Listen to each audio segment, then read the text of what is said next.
जय हिंद मेरे प्यारे साथियों, स्वागत करता हूं आपके अपने यूट्यूब चैनल टारगेट हब में। मैं एसपी चौधरी एक बार फिर आपके सामने हाजिर हुआ हूं रेलवे ग्रुप डी के मैथ क्वेश्चन के साथ। जैसा कि आप सभी को पता है भी हमने ग्रुप डी के 35 पेपर है वो सोल्व कर लिए हैं। अगर वो पीछे वाली क्लास आपने नहीं देखी है तो इस क्लास के आई बटन पर उसका लिंक मिल जाएगा, वहां से जाकर के आप पीछे वाली क्लास देख सकते हैं, या फिर आप प्ले लिस्ट में जाओगे तो कंटिन्यू सभी क्लासें आपको देखने को मिलेगी। चलिए शुरू करते हैं आज का सेशन। और आज अपन इस क्लास में 5 सितंबर 2022 को तीसरी पारी में जो पेपर हुआ था उसमें जितने भी मैथ के क्वेश्चन पूछे गए हैं उन सभी का इस क्लास में सॉल्यूशन करने वाले हैं। तो बने रहेगा हमारे साथ। जिसने भी चैनल को सब्सक्राइब नहीं किया है तो सबसे पहले आप चैनल को सब्सक्राइब कीजिएगा, पास में लगे बेल आइकन को जरूर दबाइएगा ताकि अपन जैसे ही नेक्स्ट वीडियो लेके आए तो उसका नोटिफिकेशन सबसे पहले आपके पास पहुंचे और आप तुरंत उसका लाभ उठा सको। रही बात पीडीएफ की क्लासों की, पीडीएफ और प्रीवियस ईयर के पेपर की पीडीएफ है वो आपको टारगेट हब एप्लीकेशन के ऊपर मिलेगा। एप्लीकेशन का लिंक मैंने आपको आई बटन पर दे रखा है, तो वहां से जाकर के आप एप्लीकेशन को डाउनलोड कीजिएगा और प्रत्येक क्लास की पीडीएफ और प्रीवियस ईयर के पेपर की पीडीएफ है वो आपको इसी एप्लीकेशन के माध्यम से मिलेगी। रही बात टेस्ट सीरीज की, तो हमने ग्रुप डी, एनटीपीसी और लोको पायलट इन सभी के लिए टेस्ट सीरीज भी अपलोड कर रखी है भी। तो अपनी तैयारी को बेहतर बनाने के लिए आप आज से ही टेस्ट सीरीज ज्वाइन कर सकते हैं भी। चलिए शुरू करते हैं आज का सेशन। और पहला क्वेश्चन देखो भी आपके सामने है इस प्रकार से। अब इस क्वेश्चन में बोला गया है भी सुजाता 9 सेब और 8 आम खरीद 276 रुपए में खरीदती है। जब एक सेब के मूल्य में 10% की कमी होती है और एक आम का मूल्य समान रहता है तो 5 सेब और 10 आम का मूल्य है वो 210 रुपए होता है। तो 4 सेब और 3 आम का आपको मूल्य बताना है कितना होगा। देखो भी यहां पे 9 एप्पल है, 9 एप्पल प्लस में 8 मैंगो का जो मूल्य है आपके पास में वो कितना है 276 रुपए है। अब यहां पे एक सेब के मूल्य में 10% की कमी होगी। अब 10% की कमी होगी तो फिर बेचेगा कितने में? 90 में बेचेगा भी 10 रुपए, यानी एक सेब के मूल्य में 10 रुपए की 10% की कमी होगी। 10% की कमी होगी तो वो फिर 90 रुपए में बेचेगा, तो उसका क्रय मूल्य 90 रुपए हो गया। अब ये क्या है, ये आपके पास में एक का है, 90% है, 10% था तो 90/100 हो गया। अब यहां पे आपके पास में 5 सेब है भी, 5 सेब है तो इंटू कर दो 5 से, तो 1 0 से 1 0 कैंसिल हो गया, 9 5 45 यानी 4.5 आ जाएगा। कितना आएगा? 4.5 एप्पल आ जाएगा। 4.5 एप्पल प्लस में कितना है? आम का मूल्य तो वही है भी, आम का जो मूल्य है, मैंगो का मूल्य तो वही है, तो 10 से मैंगो बराबर में कितना है 210 रुपए है। अब इस समीकरण के अंदर है वो मान बराबर कर लो। आप मान बराबर करोगे तो कौन से को मैं यहां पे क्या कर देता हूं भी, ऊपर वाले समीकरण नंबर 1 है, इस समीकरण नंबर 1 को मैं 10 से गुणा कर दूं और समीकरण नंबर 2 है उसको मैं 8 से गुणा कर दूं तो बराबर हो जाएगा। तो यहां पे आपके पास में कितना हो जाएगा 90 एप्पल प्लस में 80 मैंगो और बराबर में आपके पास में कितना हो जाएगा 2760 रुपए हो जाएगा। उसके बाद में नीचे वाली को 8 से गुणा करना है, नीचे वाली को 8 से गुणा करोगे तो ये कितना हो जाएगा? ये हो जाएगा आपके पास में 36 एप्पल और प्लस में ये हो जाएगा 80 मैंगो और बराबर में यहां पे 210 को आप 8 से गुणा करोगे तो ये हो जाएगा 1680। कितना हो जाएगा भी? 1680 हो जाएगा। अब देखो भी माइनस घटा दो तो माइनस माइनस और माइनस, यानी घटाओगे तो निशान चेंज होते हैं, जोड़ोगे तो निशान चेंज नहीं होते भी। ठीक है। अब यहां से आपका मैंगो वो कैंसिल हो गया, यहां से आपके पास में 90 में से 36 जाएगा तो 54 एप्पल बचेगा और बराबर में यहां पे आपके पास में मान कितना आ जाएगा? तो 2760 में से 1680 माइनस करोगे तो 1080 बच जाएगा भी। अब ये 54 एप्पल का जो मूल्य है वो 1080 रुपए आ गया, तो एक एप्पल का मूल्य कितना आ जाएगा? तो 20 रुपए आ जाएगा भी। एक एप्पल का मूल्य है वो 20 रुपए आ गया। अब ये 20 का मान है वो आप किसी भी समीकरण में रख सकते हैं, 1 नंबर समीकरण में या फिर 2 नंबर समीकरण में रख सकते हैं, कोई दिक्कत नहीं है। मैं 1 नंबर समीकरण के अंदर रख रहा हूं, तो 1 नंबर समीकरण के अंदर एप्पल का मान रखूंगा तो ये कितना हो जाएगा 9 × 20 यानी 180 प्लस में 8 मैंगो और बराबर में 276 रुपए। अब 180 है वो इधर दूसरी साइड में जाएगा तो ये माइनस का हो जाएगा, तो 8 मैंगो का जो मान आया वो कितना आ गया? 96 आ गया। ठीक है। तो एक मैंगो का मूल्य है वो कितना आ जाएगा? तो 96/8, 12 8 96 यानी 12 रुपए आ जाएगा भी। एक मैंगो का रुपए कितना आ जाएगा? 12 रुपए। अब यहां पे देखो भी 4 सेब का बताना है, 4 आपको एप्पल का बताना है, तो एक का कितना है? 80 है, तो 4 का कितना हो जाएगा? सॉरी, एक का कितना है? 4 20 है, तो 4 का कितना हो जाएगा? 80 हो जाएगा। प्लस में 3 आम का बताना है, तो 1 का कितना है 12 है, तो 3 का कितना हो जाएगा 36 हो जाएगा अभी। तो टोटल है वो कितना आ जाएगा 116 हो जाएगा अभी, बराबर में 116 आपका राइट आंसर हो जाएगा। ठीक है, तो इसके अंदर है वो आपका राइट आंसर होगा 3 नंबर ऑप्शन। आगे देखो भी नेक्स्ट आपके सामने है। अब ये आपको द्विघात समीकरण दे रखी है, इस द्विघात समीकरण के आपको मूल बताने क्या होंगे, तो इसके फैक्टर कर लो आप। फैक्टर करोगे तो यहां पे आपके पास में हो जाएगा एक्स की स्क्वायर माइनस 4x प्लस 3 है, तो गुणा करेंगे तो 3x आना चाहिए, और जोड़ने घटाने पर आपके पास में कितना आना चाहिए 4x आना चाहिए। तो इसको मैं लिख सकता हूं भी एक्स की स्क्वायर और माइनस में 4x, माइनस में 4x और प्लस का x कर दूं और प्लस में 3 कर दूं, तो ये आपके पास में बन जाएगा क्या, यानी 3 और 1 4 हो जाएंगे, 4 और 1 3 हो जाएंगे, तो यहाँ पे 3 लेना पड़ेगा आपको।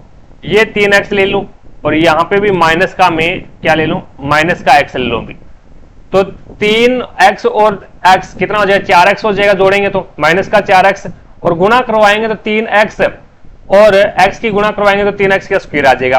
तो इन दोनों में कॉमन देख लो, यहाँ पे x कॉमन आ गया तो x माइनस में 3, यहाँ पे माइनस का 1 कॉमन आ गया तो यहाँ पे हो जाएगा x माइनस प्लस कितना हो जाएगा माइनस हो जाएगा, और ये आपके पास में 3, तो x बराबर में 1 तो 1 आ गया और एक x बराबर में कितना आ जाएगा 3 आ जाएगा। तो आपका राइट आंसर कौन सा हो जाएगा, ये 4 नंबर ऑप्शन हो जाएगा। आगे देखो नेक्स्ट आपके सामने है। अब इसने बोला भी 14 सेंटीमीटर व्यास और 5 सेंटीमीटर ऊंचाई वाले बेलन का आयतन ज्ञात करना है। अब बेलन के आयतन का फॉर्मूला क्या होता है, बेलन का आयतन का फॉर्मूला होता है पाई आर स्क्वायर एच, ये फॉर्मूला होता है। पाई का मान 22/7 रख दो भी, इंटू आर का मान कितना है 14 सेंटीमीटर व्यास है। अब व्यास है वो त्रिज्या का दुगुना होता है, तो आर त्रिज्या कितनी हो जाएगी, तो 14/2, तो यहाँ पे आपके पास 7 आ जाएगा इंटू 7, और यहाँ पे एच ऊंचाई कितनी है 5 है, तो 7 से 7 कैंसिल कर दो भी, और 22 आता है 154 होता है, 154 को 5 से मल्टीप्लाई करोगे 4 5 20 2 और 4 5 5 5 25 25 और 2 27 2 और ये 770 आ जाएगा। कितना आ जाएगा 770, 3 नंबर ऑप्शन हो जाएगा अभी आपका। ठीक है, आगे देखो भी नेक्स्ट आपके सामने है अगला क्वेश्चन। अब इस व्यंजक को हल करना है, यहाँ पे इसको सरल करना है। सरल करोगे तो इसको मैं 2 को क्या 8 को क्या लिख सकता हूँ 2 की पावर 3 लिख सकता हूँ भी, और 125 को क्या लिख सकता हूँ 5 की पावर 3 लिख सकता हूँ। तो ये 2/5 लिख सकता हूँ मैं, कोई दिक्कत नहीं है, और 2/5 की पावर है वो दोनों की जो पावर है वो 3 है भी, दोनों की पावर 3 है, और उसकी पावर कितनी है भी 2/3 है, तो ये 3 से 3 कैंसिल हो जाएगा भी, इंटू 27/64 है। 27 को मैं क्या लिख सकता हूँ 3 की पावर 3 लिख सकता हूँ, और 64 को 4 की पावर 3 लिख सकता हूँ, तो ये हो जाए 3/4, और इसकी पावर कितनी है 3 है दोनों की, और इनकी दोनों की पावर कितनी है 2/3 है, तो 3 से 3 कैंसिल हो जाएगा। इसी प्रकार से आगे क्या भी भाग का निशान है। अब पावर भी इसकी क्या है माइनस के अंदर है, पावर माइनस के अंदर है, तो इसका भाग का निशान लगा दो पहले, और अब यहां पे पावर प्लस करोगे तो इसको संख्या को पलट दो, जो ऊपर है वो नीचे ले जाओ, नीचे वो ऊपर ले आओ, तो ये हो जाएगा आपके पास में 4/5, और इसकी पावर कितनी आ जाएगी आपके पास में पूरे की 2 आ जाएगी प्लस की। अब देखो भी यहां से आप 2 एकम 2 यानी 2 एकम 2, या फिर इस प्रकार से कर लो इसको, ये हो जाएगा 2 की पावर 4, 2 है तो 4/, ये हो जाएगा 25, इंटू ये आ जाएगा आपके पास में 3 की पावर 9/, ये हो जाएगा 16, इंटू इसको अब यहां पे भाग का निशान है, और भाग का निशान है तो उसको चेंज करेंगे, मल्टीप्लाई में चेंज करेंगे तो ये आगे वाली संख्या वो पलट जाएगी भी, तो ये हो जाएगा आपके पास में 25/16, 25/16, 25 से 25 कैंसिल, 4 से 4 बार कैंसिल, और ये हो जाएगा आपके पास में कितना 9/, ये 4 चौके 16 कितना बनेगा भाई, तो यहां पे थोड़ा सा गलत कर दिया ना इसके अंदर। अब यहां पे देखो भी पावर माइनस में थी, इसको पहले पावर चेंज करो इसकी, ये यहां पे माइनस में दे रखी है ना आपको, इसको चेंज करो पहले, मैंने ध्यान नहीं किया अभी माइनस में है या नहीं है, तो इसको चेंज कर लो। ये माइनस के अंदर है तो माइनस के अंदर तो आपका 64 ऊपर चला जाएगा और 27 नीचे आ जाएगा भी, ठीक है, तो ये आपका प्लस में हो गया पावर। अब 4/4 में 3 लिख सकता हूं, कोई दिक्कत नहीं है इसको भी, पावर माइनस में थी, अब पावर है वो अपने क्या प्लस में चेंज कर ली, तो ये हो जाएगा, इसको मैं 4/3 लिख सकता हूं भी, 4/3, और इसकी पावर क्या है भी, इसकी पावर आपके पास में 2 है। चीजें समझ में आ गई क्या। अब देखो यहां से आपके पास में ये हो जाएगा 2 या फिर इसको लिख लें 4/25 इंटू आपके पास में 16/9 इंटू ये हो जाएगा आपके पास में 25/16, क्योंकि ये पावर चेंज हो जाएगी, यहाँ पे मल्टीप्लाई का निशान लगेगा तो 16 से 16 कैंसिल हो जाएगा और 25 से 25 कैंसिल हो जाएगा। आपके पास में बचेगा 4/9, 4/9 जो कि आपका 3 नंबर ऑप्शन हो जाएगा अभी। ठीक है, आगे देखो नेक्स्ट आपके सामने अगला क्वेश्चन। अब इसने बोला भी रमन की आय 45,000 रुपए है, वह अपनी आय से 12.5% की बचत करता है। यदि उसकी आय में 18% की वृद्धि हो जाती है और व्यय में 20% की वृद्धि हो जाती है तो उसकी बचत बतानी है कितनी होगी। देखो भी यहां से अपन सोल्व करेंगे भी, इसके अंदर क्या है भी 45,000 रुपए इसकी आय है, ठीक है, और 12.5 की बचत करेगा तो कितने की बचत कर सकता है वो, 12.5 की अगर वो बचत करे तो कितने की बचत करेगा, तो 12.5% है, निशान हटाएंगे तो 100 लग जाएगा और यहां से दशमलव हटाएंगे तो इसका 10 लग जाएगा भी, तो 3 0 से 3 0 है वो आपकी कैंसिल हो जाएगी भी। ठीक है, तो यहां से आपके पास में उसकी बचत कितनी आ जाएगी, 5625 रुपए आ जाएगी, 5625 रुपए है वो इसकी बचत आ जाएगी। अब देखो भी हमने क्या है भी 100 रुपए उसका क्या है, एक प्रकार से आय मान ली, 100 रुपए उसकी आय मान ली।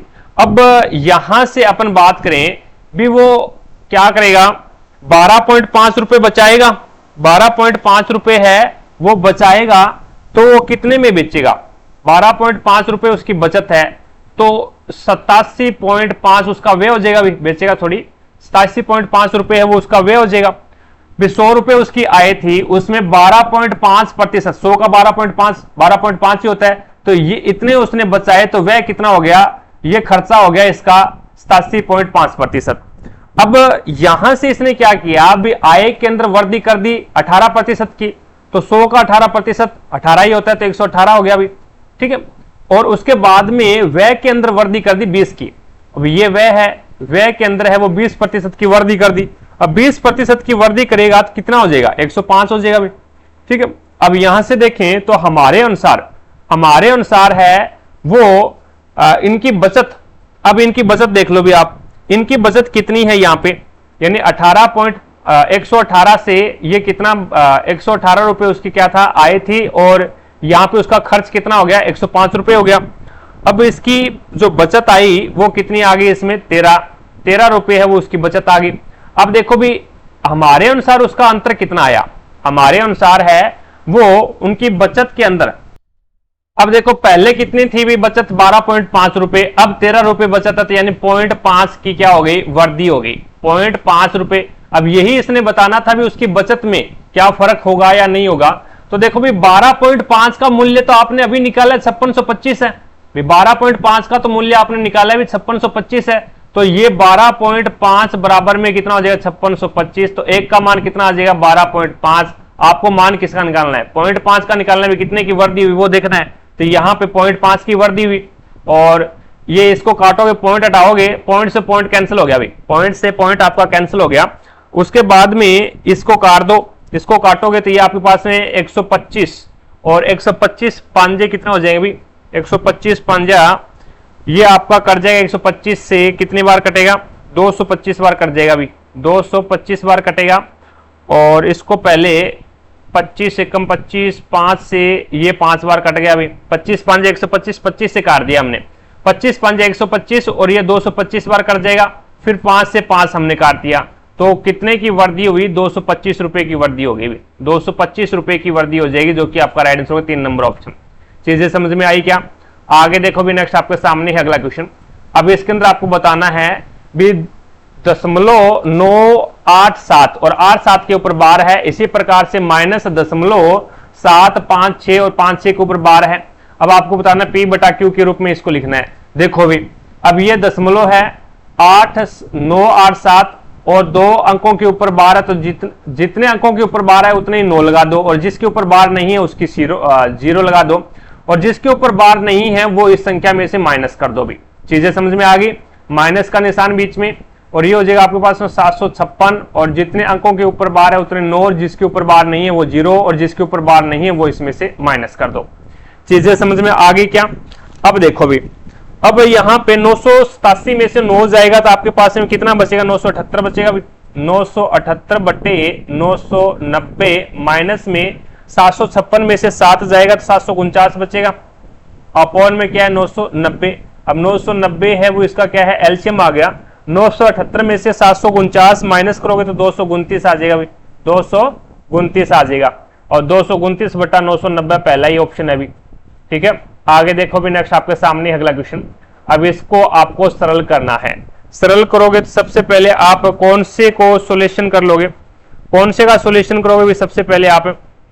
अब देखो यहां से आपके पास में ऑप्शन देखो भी, ऑप्शन के अंदर सभी के नीचे है वो 1 प्लस एक्स की क्यूब है भी, यहां पे भी है, यहां पे भी है, यहां पे भी है, और उसके बाद में इसमें भी क्या है 1 माइनस एक्स की क्यूब है। तो आप सबसे पहले सोल्व करोगे वो इसको रहने दो, आप एक बार है वो इसको छोड़ दो, इन दोनों को सोल्व कर लो। आप इन दोनों को सोल्व करोगे तो यहां पे आपके पास में एलसीएम क्या आ जाएगा, 1 माइनस एक्स, और ये आपके पास में क्या आएगा 1 प्लस में एक्स की स्क्वायर। तो यहां पे आपके पास में 1 माइनस एक्स से 1 माइनस एक्स कट गया और ये बन गया 1 प्लस एक्स की स्क्वायर। और यहां से आपके पास में 1 प्लस एक्स की स्क्वायर से 1 प्लस एक्स की स्क्वायर कट गया, बच गया यहाँ पे क्या 1 माइनस एक्स बच गया। अब 1 माइनस एक्स बच गया तो इसका क्या है आप गुणा करवा दो किसके साथ में, 5x प्लस 4 के साथ में। तो ये आपके पास में आ जाएगा 5x प्लस में 4 का गुणा करवाओगे किसके साथ में, 1 माइनस एक्स के साथ में। तो मैं गुणा करवा दूं तो आ जाएगा आपके पास में 5x, ठीक है। और फिर 5x का माइनस एक्स के साथ में गुणा करवाएंगे तो ये आ जाएगा माइनस का 5x की स्क्वायर, और फिर 4 प्लस 4 का यहां से गुणा करवाएंगे तो आपके पास में मान आ जाएगा ये प्लस का 4, और फिर ये आ जाएगा माइनस का 4x। आप देखो भी बाहर माइनस का निशान है, अंदर मल्टीप्लाई होगा तो ये सारे के सारे जो माइनस का है वो प्लस का हो जाएगा, और जो प्लस का है वो माइनस का हो जाएगा भी, ठीक है। तो ये माइनस का हो गया और ये आपका प्लस का हो गया, जो कट रहा है उसको काट दो भी।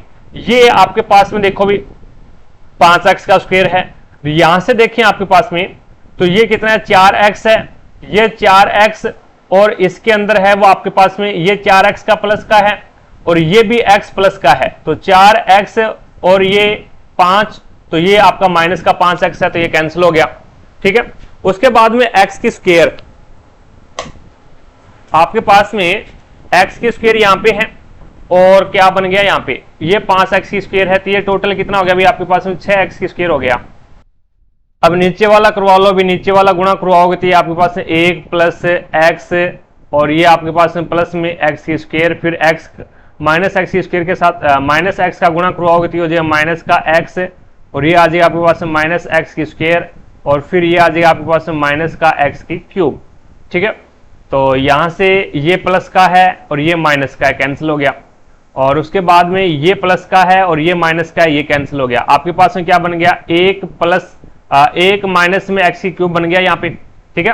और यहाँ पे ऊपर आपके पास में क्या बन गया, ये देखो भी एक्स का स्क्वायर है, एक्स का स्क्वायर है, और यहाँ पे आपके पास में 5x का स्क्वायर है, ये दोनों प्लस के हैं तो ये कितने बन गए 6x की स्क्वायर बन गया, ठीक है। ये और यहाँ पे ये आपका माइनस का 4 है, ये माइनस का 4 है, और ये आपका प्लस का 1 है, तो ये आपके पास माइनस का 3 बन गया अभी, ठीक है। उसके बाद में अब क्या करवाएंगे, आपके पास में ये तो यहाँ पे ऑलरेडी पढ़ा ही है। अब दोनों के अंदर है वो आपके पास में क्या कॉमन आ गया, एलसीएम कितना आ गया 1 माइनस में एक्स की क्यूब है वो कॉमन आ गया अभी। अब वो एलसीएम आ गया अभी, यहाँ पे भी 1 माइनस एक्स की क्यूब है और यहाँ पे भी 1 माइनस एक्स की क्यूब है, तो ये आपके पास में क्या बनेगा 3 माइनस में 5x की स्क्वायर, और यहां पे बीच में प्लस का निशान है तो प्लस, और ये आपका 6x की स्क्वायर माइनस में 3, तो ये आपका माइनस का है और ये प्लस का है, कैंसिल हो गया। उसके बाद में दोनों में से ये आपका माइनस का 5x और ये आपका प्लस का 6x है, तो दोनों में क्या बन गया x की स्क्वायर बच गया भाई, और नीचे है वो आपके पास 1 माइनस एक्स की क्यूब है ही, तो ये आपका राइट आंसर हो जाएगा इसके अंदर। तो आपका राइट आंसर क्या होगा 4 नंबर जो ऑप्शन है वो बिल्कुल राइट आंसर हो जाएगा। आगे देखो भी नेक्स्ट आपके सामने है, ब्याज की गणना 8 मासिक चक्रवर्ती आधार पर करने पर एक निश्चित धनराशि पर 15% वार्षिक दर से 2 वर्ष में प्राप्त मिश्रधन 98,494 होता है। यदि ब्याज की गणना वार्षिक चक्रवर्ती आधार पर की जाती है तो समान धनराशि पर समान दर से समान अवधि के लिए मिश्रधन कितना होगा ये आपको बताना है। फिर देखो यहाँ पे 8 महीने के अंदर वो ब्याज हो रहा है, 8 महीने के अंदर ब्याज हो रहा है, तो 2 वर्ष के अंदर महीने कितने हो जाएंगे भी 24 हो जाएंगे। तो इसका मतलब हो गया भी ब्याज जो आपकी गणना होगी वो 3 बार हो जाएगी भी, 8 का भाग देंगे तो 8 या 24, 3 बार है वो इसकी क्या है ब्याज की गणना हो जाएगी। अब इसमें देखो भी 12 महीने के लिए जो दर है, 12 महीने के लिए दर 15% है, तो 1 महीने के लिए दर कितनी हो जाएगी, तो 15/12। तो आपको ध्यान करना है 8 महीने की भी, 8 महीने में यहाँ पे ब्याज का जो कैलकुलेशन है वो 8 महीने में हो रहा है, तो 8 के लिए जो दर होगी वो कितनी हो जाएगी, तो 4 से काट दो, 4 2 8 और 4 3 12, 3 एकम 3 और 3 5 15, 5 2 10, यानी 10% हो जाएगी भाई। 8 महीने के लिए दर है वो 10% हो जाएगी, और समय है वो आपका 3 साल के लिए आपको निकालना पड़ेगा इसका। तो यहां से आपके पास में धनराशि निकाल लो। मैं क्या करता हूं भी, धनराशि आपको दे नहीं रखा, यहां पे मिश्रधन दे रखा आपको, तो धनराशि अपन मान लेते हैं भी। धनराशि 10% को मैं क्या लिखूंगा, 1/10 लिखूंगा, और 3 साल के लिए है तो इसको मैं क्या लिख सकता हूं, 1000 रुपए लिख सकता हूं, ठीक है।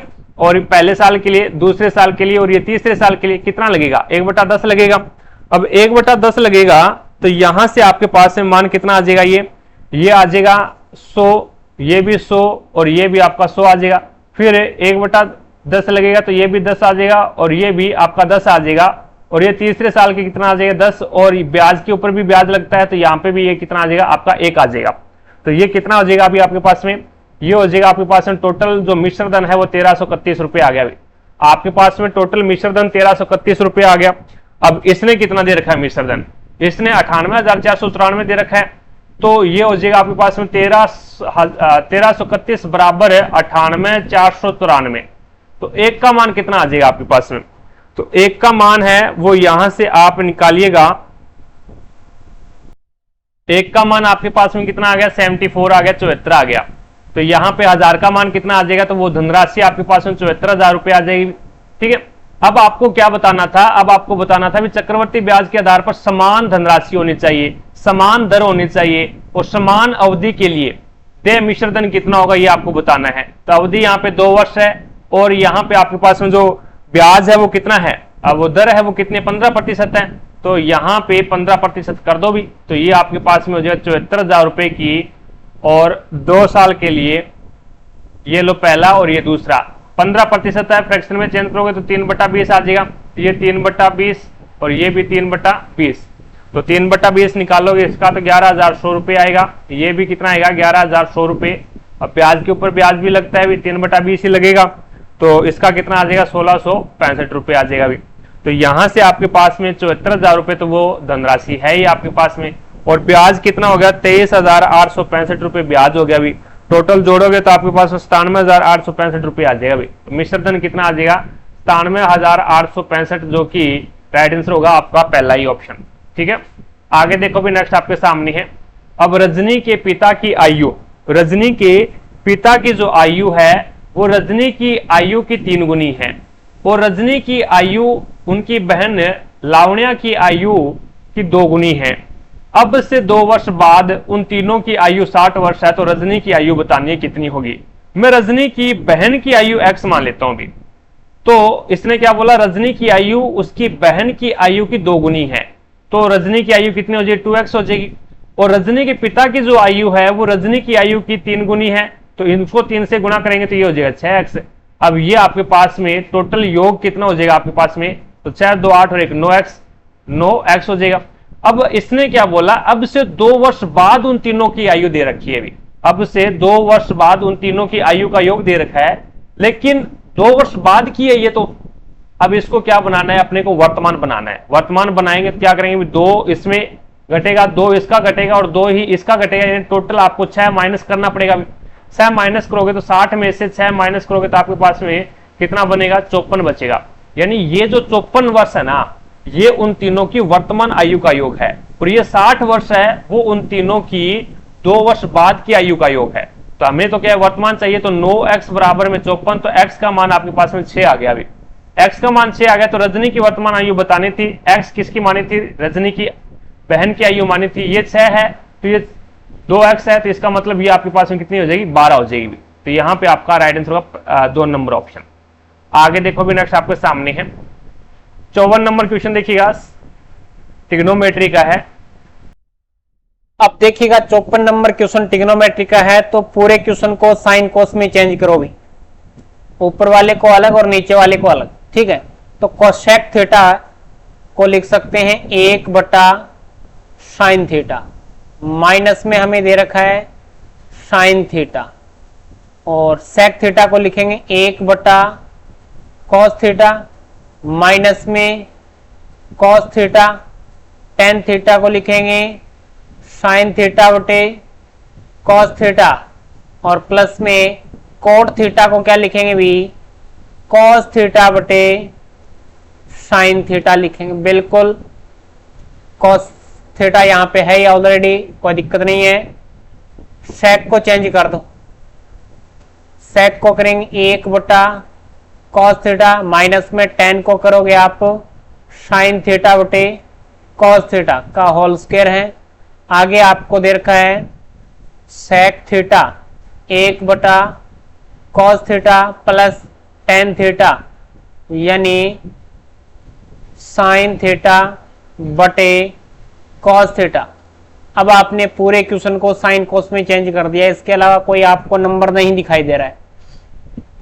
एलसीएम ले लो इसका, ऊपर वाले का अलग एलसीएम लो, नीचे वाले का अलग।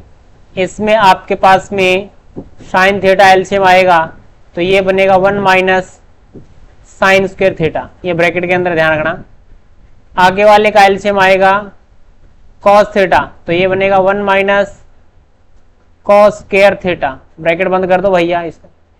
आगे वाला देखो, इसका एलसीएम क्या आएगा, sine theta dot cos theta, तो ये बन जाएगा आपके पास sine square theta plus cos square theta. अब बताओ, ये तो आइडेंटिटी बन गई ना ऊपर वाली, ठीक है। ये आपके पास में कॉस थीटा है, इसका आपने एलसीएम लिया cos theta, cos theta common ले लिया, तो ये क्या बनेगा 1 माइनस साइन थीटा का होल स्क्वायर, ध्यान रखना इस चीज का। और इसका एलसीएम आ जाएगा आपके पास में कॉस थीटा, तो ये बन जाएगा 1 प्लस साइन थीटा। अब देखो जो कट रहा है उनको काट दो, जो नहीं कट रहा उसको कोई बात नहीं। अब देखो 1 माइनस साइन स्क्वायर थीटा बराबर क्या होता है, ये कॉस स्क्वायर थीटा होता है। 1 माइनस कॉस स्क्वायर थीटा बराबर क्या होता है, साइन स्क्वायर थीटा होता है। मैं मान लिख देता हूं यहाँ पे कॉस स्क्वायर थीटा गुणा में ये बनेगा साइन स्क्वायर थीटा, और ये देखो साइन स्क्वायर थीटा प्लस में कॉस स्क्वायर थीटा क्या होता है, 1 होता है, और जो रिजल्ट बचा है वो नीचे आ जाएगा। साइन नीचे आएगा भी ध्यान रखना, कॉस भी नीचे आएगा, और ये भी नीचे आ जाएंगे। तो साइन, ये साइन और ये साइन का आपस में गुणा होकर क्या बन जाएगा, साइन स्क्वायर थीटा। क्या बन जाएगा, साइन स्क्वायर थीटा बन जाएगा, ठीक है। ये कॉस और ये कॉस का गुणा होकर कॉस स्क्वायर बनेगा, और नीचे एक कॉस और है, तो यहां पे क्या बन जाएगा, कॉस की क्यूब थीटा बन जाएगा, ठीक है। कॉस की क्यूब थीटा बन जाएगा, और 1 माइनस साइन स्क्वायर थीटा यहाँ पे है 1 माइनस साइन थीटा का होल स्क्वायर है, और ये नीचे वाला कॉस है ना, ये ऊपर चला जाएगा, और इसका स्क्वायर है तो स्क्वायर के रूप में जाएगा, फिर ये बन जाएगा आपके पास में कॉस स्क्वायर थीटा, और ये 1 plus sine theta, 1 plus sign theta, और ये जो नीचे वाला कॉस है ना, ये ऊपर चला जाएगा तो कॉस थीटा। अब जो कट रहा है उनको काट दो, कॉस की स्क्वायर और कॉस की क्यूब नीचे है, कट गया। साइन स्क्वायर से साइन स्क्वायर कट गया, नीचे ऊपर क्या बच गया आपके पास में, ऊपर बच गया only for cos square theta. नीचे क्या क्या बचा है, 1 माइनस साइन थीटा का whole square, 1 minus sine square theta का होल स्क्वायर है ना। तो भैया इसको या तो ओपन करो आप, या ऐसे लिख दो इसको, 1 मिनट, 1 माइनस साइन थीटा का होल स्क्वायर बचा है आपके पास। तो इसको मैं ऐसे लिख सकता हूं क्या, 1 माइनस साइन थीटा और 1 minus sine theta whole square 2 बार लिख सकता हूं, लेकिन 1 प्लस साइन स्क्वायर थीटा इसके साथ में गुणा में है, इसके गुणा में क्या है 1 प्लस साइन थीटा। तो मैं इन दो को लेके एक बार सॉल्यूशन करता हूं। 1 माइनस साइन थीटा और 1 प्लस साइन थीटा क्या बन जाएगा, 1 माइनस साइन स्क्वायर थीटा बन जाएगा ना। तो 1 माइनस साइन स्क्वायर थीटा बन जाएगा, और पास में क्या चल रहा है 1 माइनस साइन थीटा चल रहा है, ध्यान रखना इस चीज का। तो ये 1 माइनस साइन स्क्वायर थीटा है ना, ये क्या बन जाएगा, कॉस स्क्वायर थीटा बन जाएगा। क्या बनेगा आपके पास में, कॉस स्क्वायर थीटा बनेगा। तो आपके पास में फाइनल ये रिजल्ट आया है 1 माइनस साइन थीटा, और ये क्या बन गया था, cos square theta. Cos square theta, cos square theta से कॉस स्क्वायर थीटा कटेगा। ये किसके बराबर चल रहा है, 1/1 माइनस के बराबर चल रहा है। इसका क्रॉस मल्टीप्लाई करो, इसका इसके साथ में वज्र गुणा करोगे तो भैया कॉस स्क्वायर से कॉस स्क्वायर कट गया, यहां पे तो 1 बचा है। तो 1 माइनस साइन थीटा बराबर किसके हो जाएगा, 1 माइनस के बराबर हो जाएगा। अब बराबर है दोनों, 1 से 1 कट जाएगा, रिजल्ट माइनस से माइनस कट जाएगा। साइन थीटा बराबर किसके बच गया, के बच गया। तो इस प्रकार से आपका ऑप्शन नंबर 3 सही बैठ रहा है, चेक कर लेते हैं। 3 number option is the right answer, ठीक है।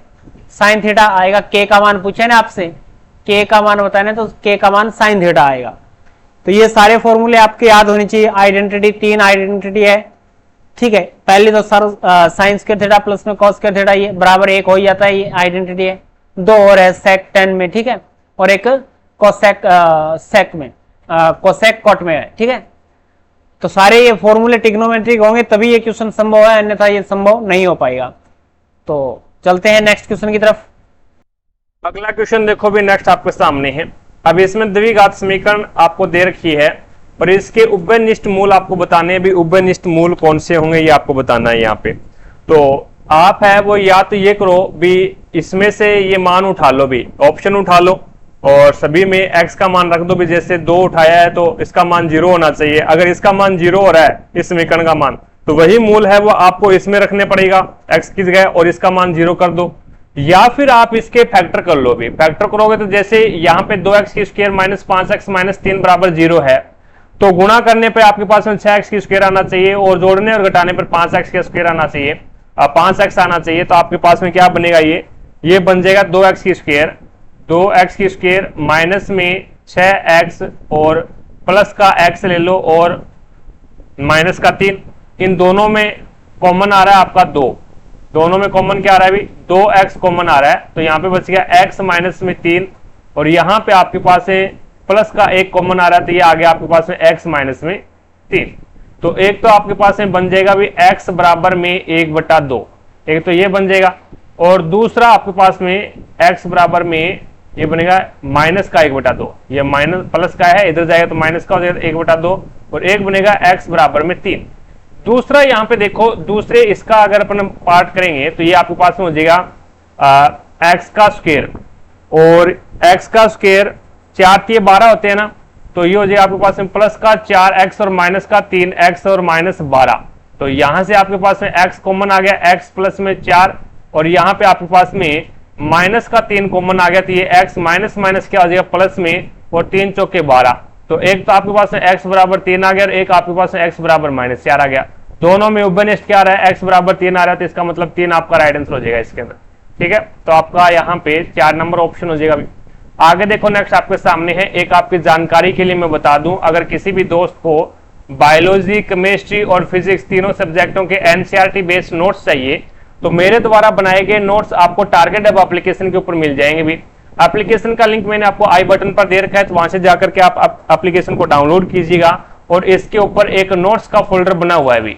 उस नोट्स के फोल्डर के अंदर तीनों के तीनों कंप्लीट नोट्स हमने अपलोड कर रखे हैं, आप जाकर के उनको डाउनलोड कीजिएगा, और बढ़िया तरीके से है वो आप उनकी कॉपी निकलवा सकते हैं, ठीक है। आपसे दावा करता हूं मैं इस चीज का, अगर आप बढ़िया तरीके से तीनों नोट्सों को याद कर लेते हैं, रीड कर लेते हैं, तो आपको साइंस के अंदर और कुछ भी मैटर पढ़ने की जरूरत नहीं है। अब क्यों नहीं है, क्योंकि ये जो आपके नोट्स है वो 9th और जो 10th की साइंस की एनसीईआरटी है उसके ऊपर आधारित बनाए गए हैं अभी, ठीक है। तीनों की लैंग्वेज है वो हिंदी लैंग्वेज मिलेगी भी, तीनों की लैंग्वेज हिंदी रहेगी, और ग्रुप डी के अंदर है वो 25 क्वेश्चन पूछे जाते हैं साइंस के, उसमें से आपको 20 प्लस क्वेश्चन सही करने से कोई नहीं रोक सकता, ये गारंटी है। लेकिन शर्त ये है भी तीनों की तीनों अच्छे तरीके से याद होने चाहिए, ठीक है। और आपका केमिस्ट्री की जो क्लास है, केमिस्ट्री के नोट्स का रिवीजन है वो चल रहा है अभी, उनकी क्लास 1 by 1 डेज के अंदर आपकी आ रही है, ठीक है। लगभग 9-10 क्लासें हैं वो अपन उसकी कवर कर चुके हैं अभी, तो वो डेली क्लास लीजिएगा आप। अब इसके अंदर देखो भी ए बी सी डी एक समलम चतुर्भुज है। समलम चतुर्भुज क्या होता है भी? समलम चतुर्भुज, ठीक है। और इसके अंदर बी सी यानी बी सी समांतर है एडी के और ए सी समांतर है सी डी के। अब यहां पे देखो भी समलम चतुर्भुज बना लो आप। समलम चतुर्भुज बनाओगे तो कोई दो भुजा है वो आपको समांतर रखनी पड़ेगी, कोई दो भुजा है वो आपको समांतर करनी पड़ेगी। तो ये लो हमने कोई दो भुजा समांतर कर ली हुई, ठीक है। अब नाम दे दो ए बी सी और डी। अब इसने क्या बोला? इसने बोला भी बीसी है वो एडी के समांतर है, तो ये इसके समांतर है भी, ये इसके पैरेलल है। और यहां से इसने क्या बोला? एसी है ना वो सीडी के समान है भी, ये एसी लो और एसी है वो ये सीडी के समान है, बराबर है। चीजें समझ में आ गई। उसके बाद में इसने क्या बताया भी ए बी सी, कोण ए बी सी है वो 98 डिग्री का है। ए बी और सी यानी ये जो कोण है वो 98 डिग्री का है। उसके बाद में बी ए सी, बी ए और सी यानी ये जो कोण आपका वो कितने का हो जाएगा? 32 यानी 32 डिग्री का हो जाएगा। उसके बाद में इसने क्या बोला भी कोण ए सी डी, ए सी और डी यानी ये कोण आपको पूछा है कितने डिग्री का होगा। देखो भी बात ये है भी बीसी और सी डी समांतर है, बीसी और सी डी समांतर है और उसको कोई तिर्यक रेखा काटती है तो समांतर रेखा के बीच में कितने डिग्री का एंगल बनेगा? तो दोनों समांतर रेखाओं के बीच में 180 डिग्री का एंगल बनता है, ये आपको पता होना चाहिए। अब ये 98 है, ये 32 है, तो ये नीचे वाला कितने का बन जाएगा? क्योंकि इन दोनों के बीच में, इन दोनों समांतर रेखाओं के बीच में कितने डिग्री का एंगल होना चाहिए? 180 डिग्री का एंगल होना चाहिए।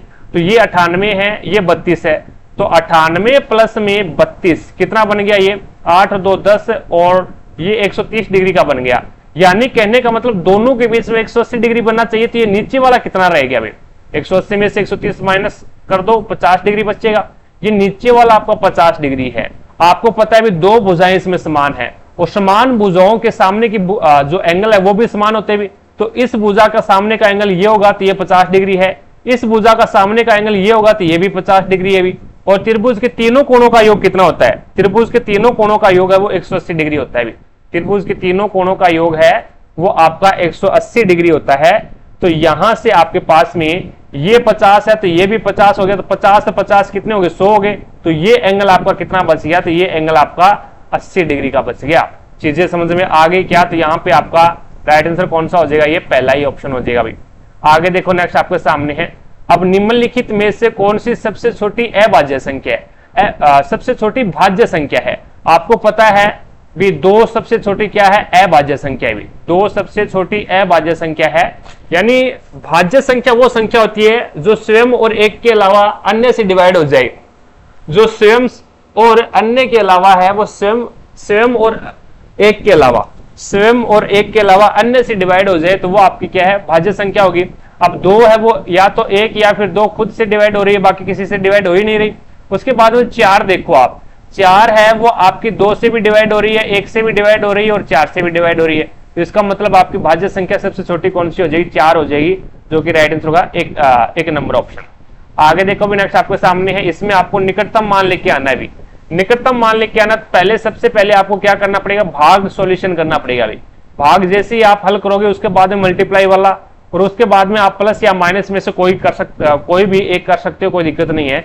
निकटतम जो मान आएगा आपका 14 आ जाएगा। कैलकुलेशन का यहाँ पे ये मेथड लगेगा और कुछ भी नहीं लगेगा भाई, कैलकुलेशन आप कर सकते हैं अभी, ठीक है।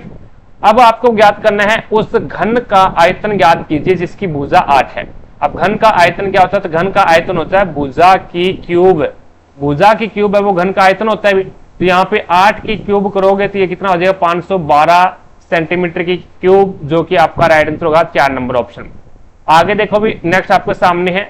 अब इसने बोला भी एक रेलगाड़ी एक टेलीग्राफ पोस्ट और एक 300 मीटर लंबे पुल को क्रमशः 10 सेकंड और 20 सेकंड में पार कर सकती है, तो रेलगाड़ी की चाल ज्ञात करो। तो यहां से सबसे पहले कोई रेलगाड़ी है वो एक पोल को पार करेगी तो हम लंबाई के लिए क्या लेते हैं? रेलगाड़ी की लंबाई लेते हैं। जब रेलगाड़ी है वो किसी पुल को पार करती है या फिर प्लेटफॉर्म को पार करती है तो वहां पे अपन क्या करते हैं? वहां पे अपन लंबाई के लिए रेलगाड़ी की लंबाई प्लस में पुल की लंबाई लेते हैं भी। तो देखो भी पोस्ट को पार कर रही है, एक टेलीग्राफ पोस्ट यानी एक टेलीग्राम पोल है उसको पार कर रही है। तो यहां पे मैंने रेलगाड़ी की जो दूरी है, रेलगाड़ी की जो लंबाई है वो मैंने क्या मान ली? x मान ली भी, x मीटर है। अब यहां पे आपके पास में x बटा 10 आ जाएगा, यानी चाल बराबर क्या होता है, चाल बराबर होता है दूरी बटा समय, दूरी बटे समय। आपको पता है भी जब रेलगाड़ी पोल को पार करेगी और जब रेलगाड़ी पुल को पार करेगी तो दोनों कंडीशन के अंदर है वो रेलगाड़ी की चाल समान होगी। तो ये पहली कंडीशन, जब पोल को पार कर रही है, जब एक खंबे को पार कर रही है, तो चाल बराबर क्या हो गया, दूरी बटा समय। दूरी आपके पास में x है और समय आपके पास में 10 सेकंड है, और बराबर हो जाएगा 300 मीटर तो पुल की लंबाई है और x मीटर है वो रेलगाड़ी लंबाई है, और उसको कितने सेकंड में पार कर रही है, 20 सेकंड में। 10 से कम 10, 10 2 20, 2 से गुना करेंगे तो ये हो जाएगा 2x बराबर में 300 प्लस में x। ये x इधर जाएगा तो आपका माइनस का हो जाएगा, तो x बराबर में 300। x आपने माना क्या था, रेलगाड़ी की लंबाई मानी थी। अब आपके पास में रेलगाड़ी की लंबाई 300 मीटर आ गई, रेलगाड़ी की लंबाई 300 मीटर आ गई, तो यहां पे आप है वो पोल की जगह ले लो भी, 300 मीटर की रेलगाड़ी है और 10 सेकंड में पोल को पार कर रही है, तो 300 बटा 10, तो यहाँ पे 0 से 0 कैंसिल कर दो, ये क्या आ गया, 30 मीटर पर सेकंड आ गया। आपको किलोमीटर पर घंटे में ज्ञात करना है, तो मीटर पर सेकंड को किलोमीटर पर घंटे में चेंज करोगे तो 18 बटे 5 से गुणा करोगे भी, 5 से ये 6 बार कट गया, 18 छिके 72, तो 18 चौके 72 होता है, 18 छिके 108, ये हो जाएगा 108 है किलोमीटर पर घंटा, जो कि पहला ही ऑप्शन हो जाएगा, पहला ही ऑप्शन आपका राइट आंसर हो जाएगा। आगे देखो भी नेक्स्ट आपके सामने है। अब इसके अंदर आपको माध्यिका ज्ञात करनी है। माध्यिका ज्ञात करने से पहले आपको क्या ज्ञात करना पड़ेगा, संचयी बारंबारता देखनी पड़ेगी भी। संचयी बारंबारता क्या होती है, संचयी बारंबारता है वो फ्रीक्वेंसी होती है ना, उसका ऐड होता है, उसका जोड़ होता है भी। फ्रीक्वेंसी आपके पास में उसका जोड़ ही क्या होता है, संचयी बारंबारता होती है। तो इसके अंदर है वो आपका योग कितना हो जाएगा भी, योग देख लो इसका योग करके, तो यहां से आपके पास में इसका योग आ जाएगा जैसे 22, तो 22 है, उसके बाद में 22 में आप 18 जोड़ोगे तो आपके पास में कितना हो जाएगा 40, 40 में 25 जोड़ोगे तो कितना हो जाएगा भी 65, और 65 में 15 जोड़ोगे तो 80 हो जाएगा, 80 में 20 जोड़ोगे तो 100 हो जाएगा। तो ये आपकी संचयी बारंबारता हो जाएगी। अब संचयी बारंबारता हो जाएगी तो यहाँ पे आपके पास में n/2 लेना पड़ेगा आपको, तो n/2 है वो संचयी बारंबारता का, एक प्रकार से n/2 क्या होता है, n/2 है वो अपन ले सकते हैं भी, आपके पास में फ्रीक्वेंसी का योग आ गया। फ्रीक्वेंसी का योग कितना है, 100 होगा, फ्रीक्वेंसी का योग आपके पास में कितना होगा, 100 होगा, तो ये अपन 100 बटे 2 करेंगे तो आपके पास में n का मान कितना आ जाएगा, 50 आ जाएगा। n का मान 50 आ जाएगा, तो आपके पास में माध्यिका वर्ग कौन सा लोगे आप, माध्यिका वर्ग है वो कौन सा लोगे, तो n की वैल्यू तो आपके पास में 50 आ गई, ठीक है। तो माध्यिका वर्ग जो आपके पास में, यानी यहां पे 50 है वो n का मान आया, तो उससे ठीक बड़ी संचयी बारंबारता देख लो भी, ठीक बड़ी संचयी बारंबारता कौन सी है, 65 है, कि 50 से ठीक बड़ी संचयी बारंबारता है वो 65 है, तो ये आपका माध्यिका वर्ग आ गया। अब माध्यिका का फॉर्मूला लगा दो, m बराबर क्या हो जाएगा आपके पास में l प्लस में ये हो जाएगा n/2 माइनस में संचयी बारंबारता अपॉन में फ्रीक्वेंसी इंटू h, ये इसका क्या होता है भी फॉर्मूला होता है।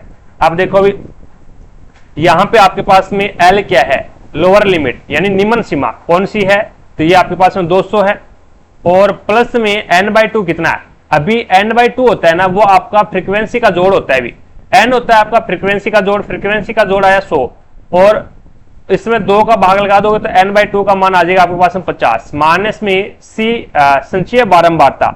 संचयी बारंबारता कौन सी लोगे यहाँ पे, तो संचयी बारंबारता है वो ठीक पहले वाली, यानी माध्यिका वर्ग से ठीक पहले वाली संचयी बारंबारता होगी, तो ये आ जाएगा आपके पास में CF का मान आ जाएगा 40 अपॉन में f फ्रीक्वेंसी कितनी है 25 है, तो 25 इंटू वर्ग अंतराल कितना है, तो वर्ग अंतराल आपके पास में 50 का है, 25 से कम 25, 25 2 50, और उसके बाद में यहाँ पे देखो भी 50 में से 40 जाएगा तो 10 बचेगा, और 10 का 20 2 के साथ में गुणा करोगे तो ये आपके पास में मान कितना आ जाएगा 20, तो 200 प्लस 20 यानी 220, तो यहाँ पे आपके पास में राइट आंसर क्या होगा, पहला ही ऑप्शन, ये आपका लास्ट ऑप्शन हो जाएगा, 4 नंबर ऑप्शन।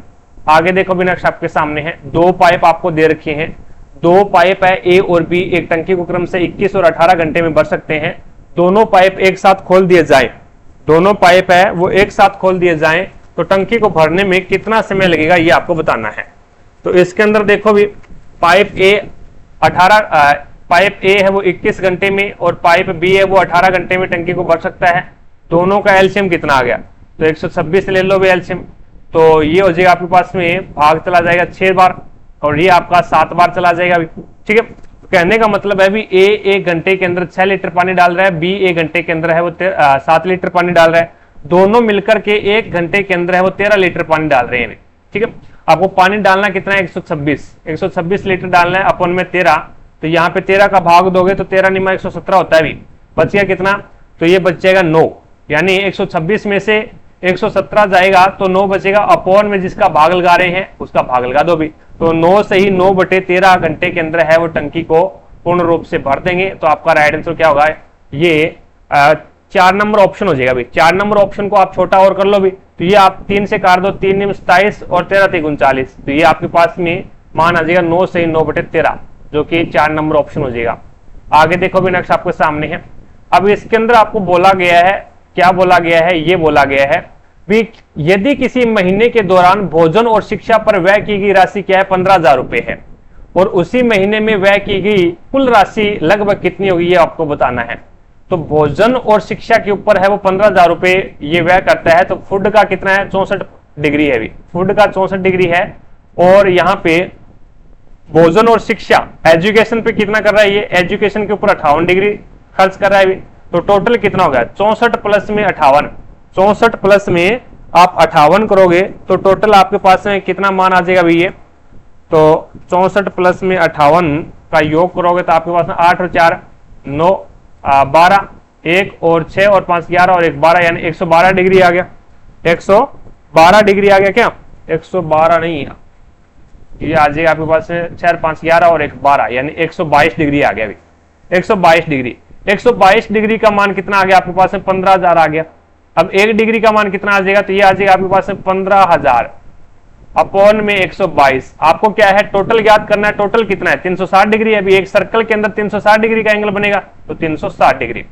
अब जो कट रहा है ना उसको काट दो भी, जो आपका कट रहा है उसको काट दो, तो ये लगभग है वो आपका जो मान निकल के आएगा वो कितना आ जाएगा भाई, यानी 4 4 2 के लगभग इसमें आप माइनस करोगे, 2 से काट देना भी इसको, और लगभग आपके पास में 4 4 4 2 इस प्रकार से आएगा। तो ऑप्शन में मैच करके देख लो भी, 4 4 2 इसके अंदर ही आ रहा है भी, 4 नंबर ऑप्शन हो जाएगा इसके अंदर।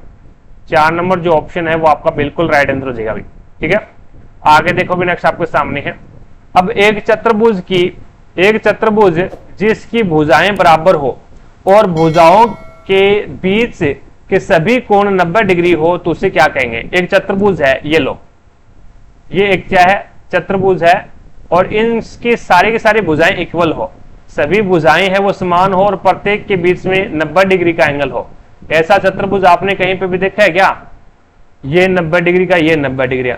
देखो भी यहाँ पे समलम चतुर्भुज में कोई भी 2 भुजाएं समांतर होनी चाहिए, और प्रत्येक एंगल है वो 90 डिग्री का नहीं होता भी। सम चतुर्भुज में सभी भुजाएं समान होती है, लेकिन प्रत्येक कोण है वो दोनों भुजाओं के बीच में 90 डिग्री का नहीं होता। आयत की प्रत्येक भुजा समान नहीं होती भी, वर्ग की प्रत्येक भुजा समान होती है, और प्रत्येक भुजा के बीच में 90 डिग्री का एंगल बनता है, तो ये आपका वर्ग बन जाएगा भी। ठीक है, तो 1 नंबर ऑप्शन हो जाएगा। आगे देखो नेक्स्ट आपके सामने है। अब इसको सोल्व करते हैं, तो यहाँ पे गुणा करवा दो आप, तो ये हो जाएगा आपके पास में x, ये बन जाएगा AC, भी ये C है, भी इस प्रकार से कर सकते हैं ना, 2 की पावर 4 है, और यहाँ पे 2 की पावर यहाँ पे आपके पास में 3 की पावर 2 है, और इन सभी की जो पावर है आपका 2 में 2 है, तो इसको क्या लिख सकते हैं, इसको मैं 2 की पावर 8 और 3 की पावर है वो 4 लिख सकता हूँ, कोई दिक्कत नहीं है, भी मल्टीप्लाई के अंदर है। इसी प्रकार से a का c के साथ में गुणा करवा दिया, अपन में x बराबर BC इंटू यहाँ पे गुणा करवा दो भी, तो ये हो जाएगा x का BA, ये पावर BA अपॉन में x CA इंटू यहाँ पे आप x की पावर CB अपॉन में x की पावर AB, जो कट रहा है उसको काट दो भी, तो ये पावर AB है, और यहां से आपके पास में AB, ये देखो भी AB बोल दो, या फिर ये यहाँ पे BA बोल दो, एक ही बात है, तो ये कट हो गया, और ये CB है तो ये BC है, ये भी कट हो गया, ये CA है, ये AC है, ये कट हो गया, तो आपके पास में मान कितना आ गया इसका 1, तो राइट आंसर क्या हो जाएगा इसमें 3 नंबर ऑप्शन हो जाएगा। आगे देखो भी नेक्स्ट आपके सामने है। अब इसके अंदर है वो आपको मान यहां से ज्ञात करना है भी, सरकार को कुल आय का लगभग 15% भाग किस स्रोत से प्राप्त होता है। भी 15% भाग है वो लगभग किस स्रोत से प्राप्त होता है, ये आपको बताना है। तो यहां पे देख लो भी, टोटल आपके पास में इनकम टैक्स यानी ये आपका इनकम टैक्स से प्राप्त होता है इतना, और ये आपके पास में सेल टैक्स से प्राप्त होता है, ठीक है, और ये आपके पास में टैक्स ऑन पेट्रोलियम प्रोडक्ट है। इस प्रकार से ये टोटल आय है, टोटल आय है, उन सभी को जोड़ो आप। टोटल आय को जोड़ोगे तो आपके पास में मान कितना आ जाएगा अभी, टोटल आय को आप जोड़िएगा तो इन सभी को आप ऐड करोगे, सभी को ऐड करोगे तो आपके पास में मान आएगा 6,16,774। सभी का मान ऐड करोगे तो ये इतना आ जाएगा। अब ये टोटल इनकम है, इसका 15% आप निकाल लो, 15% आप निकालोगे तो आपके पास में मान आएगा 92,516.1। अब देखो भी 92,516.1 के करीबन ज्यादा कौन सा है, करीबन लगभग में आपको मान बताना है यहाँ पे, ठीक है, किस स्रोत से प्राप्त होता है। भी लगभग 15% भाग है वो किससे प्राप्त होता है। तो ये देखो भी आपका यहाँ पे ये 96 है, 96,487 है और हमने निकाला 92,516, तो लगभग है वो आपका इसके करीबन आ रहा है। और ये क्या है, ये आपका पेट्रोलियम से है भी, ये आपका क्या है, पेट्रोलियम से प्राप्त करता है भी। तो ये आपका पेट्रोलियम उत्पाद यानी 2 नंबर ऑप्शन हो जाएगा भी आपका, 2 नंबर ऑप्शन है वो बिल्कुल राइट आंसर हो जाएगा। आगे देखो भी एक आपकी जानकारी के लिए मैं बता दूं, एक बढ़िया सा ऑफर लेके आया हूं एप्लीकेशन के ऊपर आपके लिए, आप सभी के लिए जो भी इच्छुक कैंडिडेट है। ऑफर सुनिएगा पहले क्या है, ऑफर ये है भी अगर कोई भी बंदा एप्लीकेशन का सब्सक्रिप्शन लेता है, हमने एक एप्लीकेशन का सब्सक्रिप्शन है वो लॉन्च किया है, जिसके अंदर है वो आपको मात्र और मात्र 99 रुपए के अंदर है वो क्या क्या चीजें मिलेगी वो सुनिएगा आप।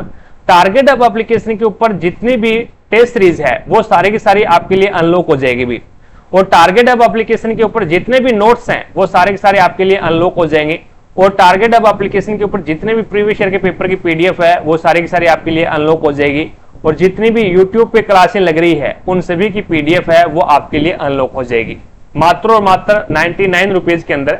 तो कहने का मतलब ये है भी अगर आप एप्लीकेशन का सब्सक्रिप्शन लेते हैं तो टारगेट अब एप्लीकेशन के ऊपर जितने भी कोर्स हैं वो सारे के सारे आपके लिए अनलॉक हो जाएंगे भी, और ये वैलिडिटी है वो आपकी 12 महीने की रहेगी भी। 12 महीने के लिए 99 रुपए के अंदर है वो आपको ये एप्लीकेशन का सब्सक्रिप्शन मिलता है, जिसके अंदर आपके लिए सब कुछ अनलॉक हो जाएगा भी। चीजें समझ में आ गई, तो जो भी इच्छुक कैंडिडेट है वो इस ऑफर का लाभ उठा सकता है भी। चलिए क्वेश्चन को सोल्व करते हैं। क्वेश्चन ये है भी वह छोटी प्राकृत संख्या कौन सी है जो 1225 में जोड़े जाने पर प्राप्त संख्या परिणामी संख्या को 12, 18 और 21 और 28 में से प्रत्येक में से विभाजित करने पर शेषफल है वो 3 बचता है भी। कहने का मतलब ये है भी ऐसी कौन सी संख्या है जिसको 1225 में जोड़ दें और फिर क्या करें 12, 18 और 21 और 28 से विभाजित करें तो क्या है 3 शेषफल बचना चाहिए। तो यहां पे अपन क्या करते हैं भी 12, 18, 21 और 28 इन सभी का क्या कर लेते हैं भी एलसीएम निकाल लेते हैं। इन सभी का एलसीएम है वो हमारे पास में कितना आ जाएगा, तो सभी का एलसीएम हमने निकाला तो हमारे पास में इसका एलसीएम आ जाएगा। या फिर आप इस प्रकार से कर लो भी एलसीएम निकाल लो, इसका एलसीएम निकाल करके और उससे क्या है डिवाइड करोगे फिर 3 शेषफल बचेगा वो देखना पड़ेगा। या फिर आप ऑप्शन के हिसाब से कर लो भी मैं प्रत्येक ऑप्शन में से 3 माइनस कर देता हूं भी, प्रत्येक ऑप्शन से 3 माइनस करूंगा। देखो यहां से किस प्रकार से सोल्व आउट करेंगे इस क्वेश्चन को, चंद ही सेकंडों में कर देंगे।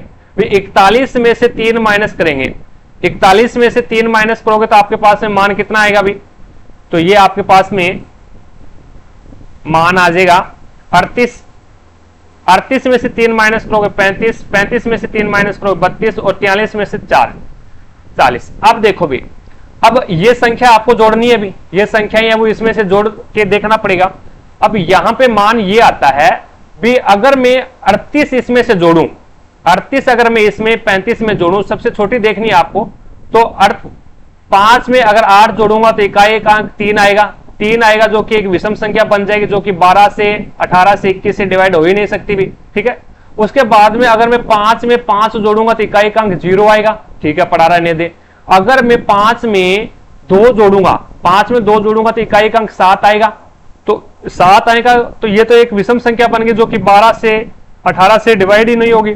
और यहां पे अगर मैं 25 में 40 जोड़ूंगा या फिर 5 में 0 जोड़ूंगा तो इकाई का अंक 5 आएगा, तो इसका मतलब ये भी एक विषम संख्या बन गई, तो ये भी आपकी डिवाइड नहीं होगी। तो यहां पे मामला फिट हो गया इसका, बस इतने सा करने पे ही यानी कहने का मतलब अगर आप 38 225 में आप जोड़ देते हैं तो वो यहाँ पे प्रत्येक संख्या से 12, 18 और 21 और 28 से जो ऐड करोगे, इसे डिवाइड करोगे तो आपके पास में प्रत्येक कंडीशन में 3 सेंसिबल बच जाएगा। ऑप्शन ही एक बचा आपके पास में, तो आपका राइट आंसर होगा 2 नंबर ऑप्शन। इस प्रकार से आप क्वेश्चन को सोल्व कर सकते हैं भी। आगे देखो, नेक्स्ट आपके सामने है, बीपी अपनी आय का 36% खाद्य पदार्थ पर, शेष राशि का 25% कपड़े, चिकित्सा और परिवहन पर खर्च करता है। शेष बची राशि की आधी रकम वह हर महीने बचत करता है। यदि वह प्रति वर्ष 1,80,000 रुपए की बचत करता है तो उसकी मासिक आय क्या है, ये आपको बताना है। मैंने उसकी मासिक आय है वो x मान ली, ठीक है। अब 36% वो खर्च करता है तो बचाएगा कितना, फिर 64 बचाएगा, 64/100, और 25% खर्च करता है तो बचाएगा कितना, 75 बचाएगा।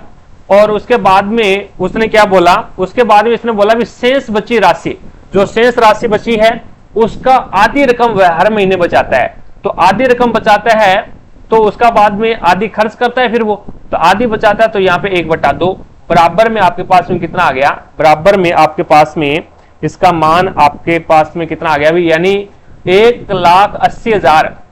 1,80,000 ये 12 महीने की बचत है। तो एक महीने की बचत कितने आ गए, तो 12 से डिवाइड कर दो इसको, 12 से डिवाइड करोगे तो ये आपके पास में आ गया, 12 से डिवाइड करोगे तो ये एक महीने की बचत कितनी आ जाएगी भी आपके पास में, तो ये आ जाएगा 12 एकम 12, बच गया कितना 6, और 12 पंजे 60, तो ये आपके पास में 15,000 रुपये आ गया। ये आपके पास में कितना आ गया, 15,000 रुपये आ गया, 12 एकम 12, और फिर इसको ये आ गया आपके पास में 15,000 रुपये, ठीक है। ये आपकी 15,000 रुपये आई है, वो प्रत्येक महीने की बचत आ गई, क्योंकि 12 महीने की देर की थी, 12 से डिवाइड कर दिया आपने। तो ये आपका देखो, जो भाग में है वो इधर जाएगा तो गुणा में हो जाएगा, जो गुणा में वो इधर जाएगा तो भाग में हो जाएगा। तो x बराबर कितना हो जाएगा आपके पास में 15,000 इंटू 100 इंटू 100 इंटू 2 अपॉन में आपके पास में 64 इंटू 75। अब जो कट रहा है उसको काट दो, 25 थी, अब 75 और 25 चौका 100, 4 एकम 4 और 16 चौके 64, 3 एकम 3 और 3 पांजे 15, यानी ये 5,000 हो गया। उसके बाद में 4 चौके 16 और 25 चौका 100, फिर 2 एकम 2 और 2 दुआ 4, फिर 2 एकम 2, और ये आपके पास में हो जाएगा 2500।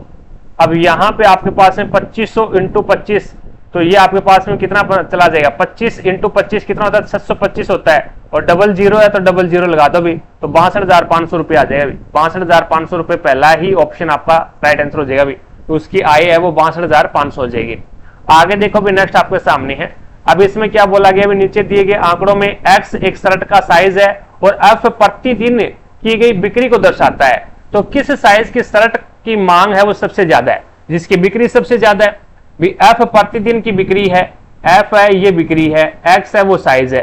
तो देख लो भी सबसे ज्यादा जो बिक्री हो रही है वो 120 यहाँ पे हो रही है, तो इसका मतलब है साइज 28 नंबर जो साइज की शर्ट है ना, उसकी मांग सबसे ज्यादा है। तो यहाँ पे ये पूछा है इसने किस साइज की शर्ट है उसकी मांग ज्यादा है, तो 28 नंबर साइज है वो आपका यहाँ पे राइट आंसर हो जाएगा।